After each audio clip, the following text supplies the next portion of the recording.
AI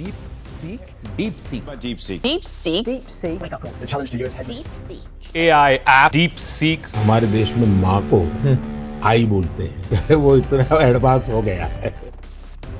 हाल ही में China ने बहुत ही कम एक्सपेंस में एक AI चैटबॉट लॉन्च किया है जिसका नाम है DeepSeek, जो बिल्कुल चैट जीपीटी के जैसे ही काम करता है। इनफैक्ट इसे चैट जीपीटी का कॉम्पिटिटर भी माना जा रहा है क्योंकि DeepSeek 50 से भी ज्यादा language like Hindi, English, Spanish, Chinese and अरबी जैसे मेजर लैंग्वेजेस को सपोर्ट करता है। ये बड़े से बड़े कोडिंग, मैथ्स, लॉजिकल रीजनिंग या प्रॉब्लम सॉल्विंग में बाकी सारे AI से अल्ट्रा फास्ट एंड एक्यूरेट काम करता है, और वो भी मार्केट्स में अवेलेबल सारे चैटबॉट से कम प्राइस में। कितना प्राइस है वो आगे हम इसी वीडियो में जानेंगे। DeepSeek के पाइथन, जावा, C++ जैसे प्रोग्रामिंग लैंग्वेजेस में एक्सपर्टीज के कारण DeepSeek डेवलपर्स का फर्स्ट ऑप्शन बन चुका है। पर क्या सच में ये चैट जीपीटी को टक्कर दे सकता है? क्या हुआ जब चैट जीपीटी एंड DeepSeek के बीच एक बैटल कराया गया? रिजल्ट जानने के लिए वीडियो को एंड तक जरूर देखना। Let's begin the video and explore the reality of trending AI DeepSeek।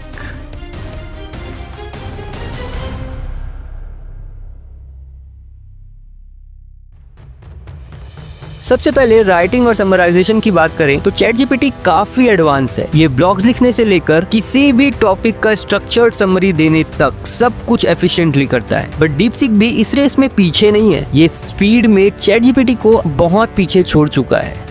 जी हाँ, इसका पता लगाने के लिए एक फुटबॉल फैन ने दोनों से बेस्ट स्कॉटिश फुटबॉल प्लेयर्स का लिस्ट मांगा। DeepSeek ने कुछ ही सेकंड्स में टॉप 10 प्लेयर्स की लिस्ट दी, जिसमें नंबर 1 पर कैनी डालग्लिश का नाम था। पर उस लिस्ट में DeepSeek ने 2 नॉन स्कॉटिश प्लेयर्स ब्रायन लॉड्रप और हेनरिक लार्सन को भी ऐड कर दिया, जबकि चैट जीपीटी ने भी 10 प्लेयर्स का लिस्ट तैयार किया और इसमें भी कैनी डालग्लिश का नाम फर्स्ट पे था। चैट जीपीटी का ब्लॉग DeepSeek से ज्यादा डिटेल था। चैट जीपीटी ने हर प्लेयर्स के करियर का शॉर्ट बट एक्यूरेट ओवरव्यू दिया बिना किसी मिस्टेक के। मतलब अगर आपको जल्दी डाटा चाहिए with little bit of mistake तो DeepSeek बेटर है, लेकिन अगर आपको एक रिफाइंड और पॉलिश्ड एक्सप्लेनेशन चाहिए तो चैट जीपीटी का जवाब बेस्ट होगा। Coding support. लास्ट वीक जब चैट जीपीटी में दिक्कत आई थी तो X पर कई डेवलपर्स ने बहुत ही इंटरेस्टिंग पोस्ट डाले जिनमें कहा गया कि उनके पास जो भरोसेमंद ट्रस्टवर्दी टूल था उसके बिना उनका काम अटक गया है। इसी दौरान DeepSeek के भी तुलना की जाने लगी। सियोल दक्षिण कोरिया में सैमसंग मेडिकल सेंटर के AI रिसर्चर जेवियर एग्यूरे, जो AI और मेडिकल रिसर्च में एक्सपर्ट हैं, उन्होंने लिंक्डइन पर पोस्ट किया कि DeepSeek से वह काफी इम्प्रेस हुए। उन्होंने बताया कि जब वे कोडिंग कर रहे थे तो एक बेहद ही मुश्किल प्रॉब्लम उनके सामने आई जिसे चैट जीपीटी O1 भी अच्छे से सॉल्व नहीं कर पा रहा था, लेकिन जैसे ही उन्होंने DeepSeek ट्राई किया इसने तुरंत और सीधे तरीके से प्रॉब्लम को सॉल्व कर दिया। उन्होंने ये भी कहा कि कोडर्स के लिए अलग अलग AI मॉडल्स को मिलाकर यूज करना ज्यादा अच्छा रिजल्ट दे सकता है। इसी बात को गूगल में क्रोम डेवलपर एक्सपीरियंस के हेड एडी ओस्मानी ने भी सपोर्ट किया। उन्होंने अपने 2 लाख से ज्यादा लिंक्डइन फॉलोअर्स को बताया कि DeepSeek को एंथ्रोपिक के AI टूल क्लॉड सोनेट के साथ जोड़कर यूज करना एक बेहतर तरीका हो सकता है। 2023 में Amazon ने एंथ्रोपिक में $4 बिलियन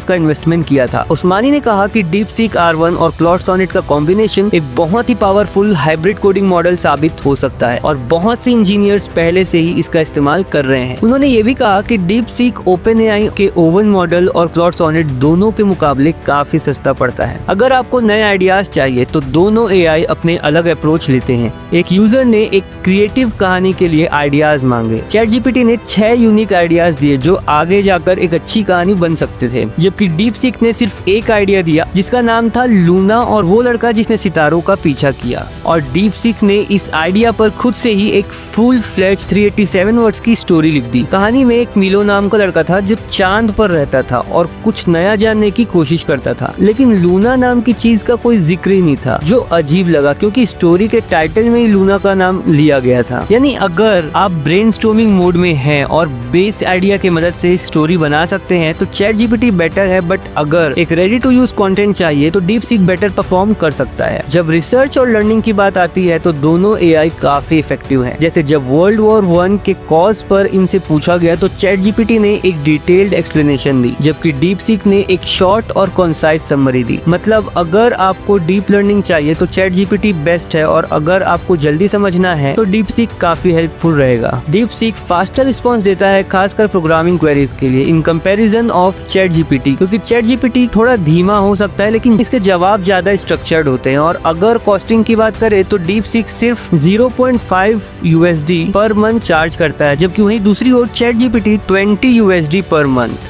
यानी डीप सीक सस्ता और ज्यादा किफायती है। डीप सीक चाइनीज सेंसरशिप के कारण कुछ टॉपिक्स पर लिमिटेड जवाब देता है, पर अगर इसे कंपेयर करें चैट जीपीटी के साथ तो चैट जीपीटी ज्यादा बैलेंस्ड एंड डाइवर्स रिस्पॉन्स देता है, लेकिन इसमें भी बायसेस हो सकते हैं। सो इन कंक्लूजन, अगर आप एक डेप्थ, स्ट्रक्चर्ड और रिफाइंड कंटेंट चाहिए, स्पेशली अगर वो creativity, story telling and global knowledge से रिलेटेड है, तो चैट जीपीटी बेस्ट ऑप्शन है। लेकिन अगर आपको स्पीड में शॉर्ट एंड एक्यूरेट आंसर चाहिए, specially related to tech focused users like coding, maths, logic and problem solving, तो डीप सीक एक स्ट्रॉन्ग कॉम्पिटिटर है और कोडर्स के लिए बेस्ट ऑप्शन भी। अल्टीमेटली दोनों एआई का यूज आपके रिक्वायरमेंट्स पे डिपेंड करता है। तो क्या आप चैट जीपीटी यूजर हैं या डीप सीक फैन? कमेंट में बताएं और एआई के इस इंटरेस्टिंग बैटल में अपनी ओपिनियन शेयर करें। मिलते हैं हमारे नेक्स्ट वीडियो में, तब तक के लिए कीप एक्सप्लोरिंग, कीप लर्निंग।